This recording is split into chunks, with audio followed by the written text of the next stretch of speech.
Croft House. It's named after Margaret and Elise Croft. They were sisters, and they were the last people who lived here. They donated this land that the zoo sits on today, so they're very important to us. We'll talk more about them later on. The house itself is 200 years old. It was built in 1810 by Margaret and Elise's great-great-grandfather, Michael Dunn, who was the sheriff of Davidson County at the time, so it was in the same family for 5 generations. It was built in the Federal style, which was kind of like a big box. There were no porches at first. Those were added later because Federal homes don't have porches. They're very symmetrical, have large windows and doors, a central hallway similar to a shotgun house, and very high ceilings. This ceiling's 14 feet, the second floor has a 12-foot ceiling, and there's even a third floor with an 8-foot ceiling, but it's not part of our tour because it's just our storage space now. And 95% of the items in this house, or almost everything that you're going to see, is original to the house as the family who lived here. It's an extremely high percentage for a historic home. We're very proud of that here. One of the most impressive pieces in our collection is this work of art on the wall. It was made in 1814 by an artist named Yves Jardin in France, and depicts the ascension of Christ into heaven. And everywhere you see black, gold, or brown is actually very intricate silk needlework. So it took the artist a very long time to make it, and a lot of times works like this don't really survive over time, but thankfully ours has, and it's still in great shape today. Alright, so the first room we're going to talk about is our dining room, which is here to my left. Now for obvious reasons, we never allow anyone to go into the dining room as part of the tour, but if you look inside, you can see the Haviland china on the table from France. It was made in the 1880s. Then on the shelves is British Wedgwood china. The door on the other side of the dining room led to what was called the warming room, and that's just where they made the final preparations for the meal before they served it to the family.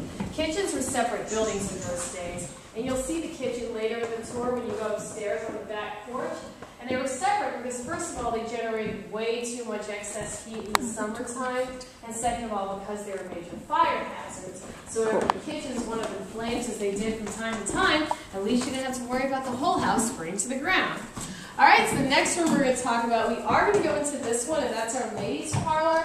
Just to remind everyone not to touch anything. Also, please stay in the ladies' parlor. We'll go next door to the gentlemen's parlor as a group in a few minutes.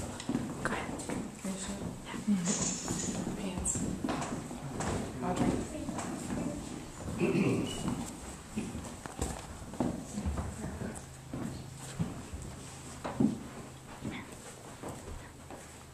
So moving along with our story, Michael Dunn had 11 children, and the first of many children born in this house was a little girl named Margaret, who was born in 1811.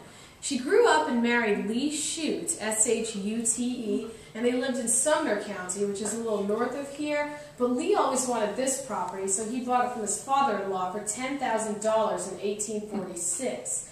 Then Lee and Margaret had a son named William Dixon Shute, who's the gentleman in this small picture. And in 1859, he bought the property, which was the house plus 330 acres of land from his father, Lee, for a whopping $5.